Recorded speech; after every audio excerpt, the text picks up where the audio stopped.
చంద్రబాబు నాయుడు గారు తొలిసారి ముఖ్యమంత్రి అయిన 95లో. 95 నుంచి 2004 మధ్యలో ఆయన స్టార్ట్ చేసిన సంప్రదాయం ఆ తర్వాత దేశంలోని అనేక ముఖ్యమంత్రులు ఫాలో అయ్యారు. కొత్త ముఖ్యమంత్రికి అదొక సిలబస్ అనుకోవచ్చనమాట.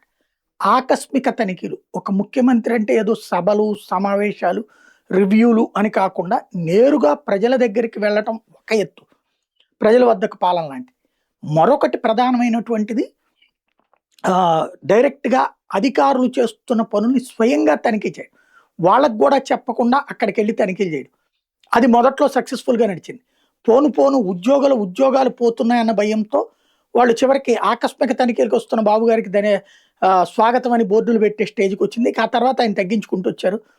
ఇప్పుడు అలాంటి ఆకస్మిక తనిఖీలు తగ్గించేశారు. ఇప్పుడు తమిళనాడులో ముఖ్యమంత్రిగా విజయ్ కొత్తగా ప్రమాణ స్వీకారం చేయడం, స్టాలిన్ లాంటి వాళ్ళు తరతరాల కుటుంబ వ్యవస్థ కావడం, జయలలిత బ్యాచ్ అట్లాంటిది చేయలేకపోవడం.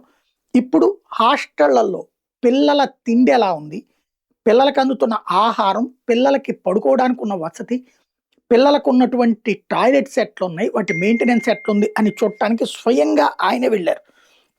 అక్కడున్న పరిస్థితులను చూశాక షాక్ తిన్నారు. టోటల్ పరిస్థితులు పరిష్కారం ఎలా ఏంటి అన్నటువంటి దాని మీద ఒక నివేదిక కోరడం అన్నటువంటిది కీలకమైన అంశం.